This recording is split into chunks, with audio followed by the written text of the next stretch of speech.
দেখুন কত সহজে এবং কম সময়ের মধ্যে এই রুটিটা কিংবা পরোটাটা হবে। দেখুন আমি 1 কাপ সুজি নিয়েছি। এই সুজিটাকে এমনি শুকনো কড়ায় আমি নেড়ে নিচ্ছি একটু।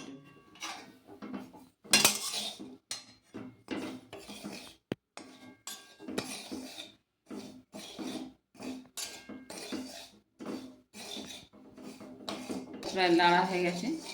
দেখবেন এতে 1 চামচ নুন নিয়ে নিলাম, দিতে থাকবো।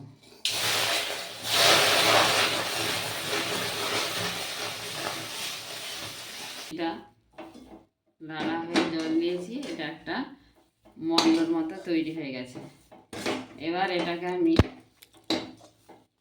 গ্যাসটাকে বন্ধ করে দিচ্ছি। মন্ডটার সঙ্গে একটু ময়দা দিয়ে দিলাম। ময়দা দিয়ে এটাকে একটু ভালো করে মেখে নিচ্ছি। একটু চটচটে হয়ে গেছে, সেজন্য আর একটু আমি ময়দা দিচ্ছি।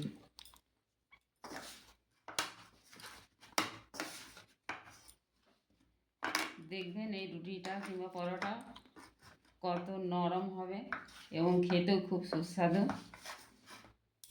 খেজুর গুড় দিয়ে খেতে খুব ভালো লাগবে, কিংবা আলু কষা দিতে 8 পিস পরোটা হয়েছে। কত নরম, কত সব, একটুতেই ছিঁড়ে যাচ্ছে। দেখুন এই যে একদম, আপনারা অবশ্যই করবেন। খুব কম সময়ের মধ্যেই এই রুটিটা করা যায়।